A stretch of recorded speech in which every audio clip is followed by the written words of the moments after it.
레이건 미국 대통령이 자문위원들과 함께 카메라 앞에 앉았습니다. 그런데 기자들의 성가신 질문이 그치지 않자 고개를 돌려 중얼거리듯 욕설을 내뱉습니다. 이 욕설은 마이크에 연결된 기자실 모니터로도 전해졌습니다. 기자들이 반격에 나섰습니다. 욕의 약칭 SOB가 찍힌 티셔츠를 입고 다녔습니다. 그러자 레이건이 SOB 티셔츠를 기자들에게 펴보였습니다. 예산을 절감하자는 뜻풀이가 쓰여 있었습니다. 기자들은 폭소를 터뜨리며 화를 풀었습니다. 부시가 유세장에서 뉴욕타임스 기자를 발견하곤 체니에게 귓속말을 합니다.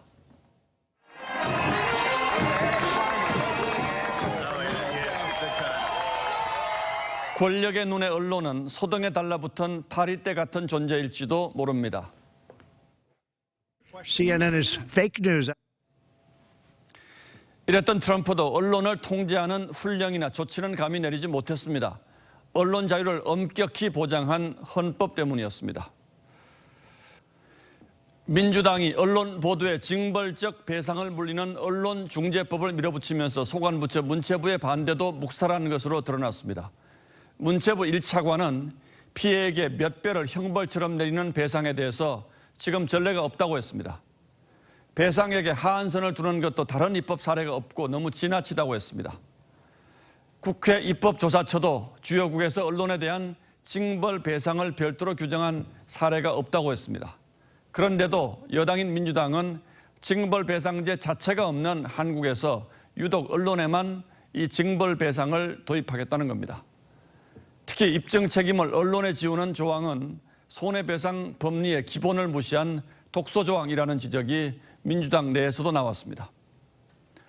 민주당은 악의적 허위 보도를 안 하면 될 것 아니냐고 합니다.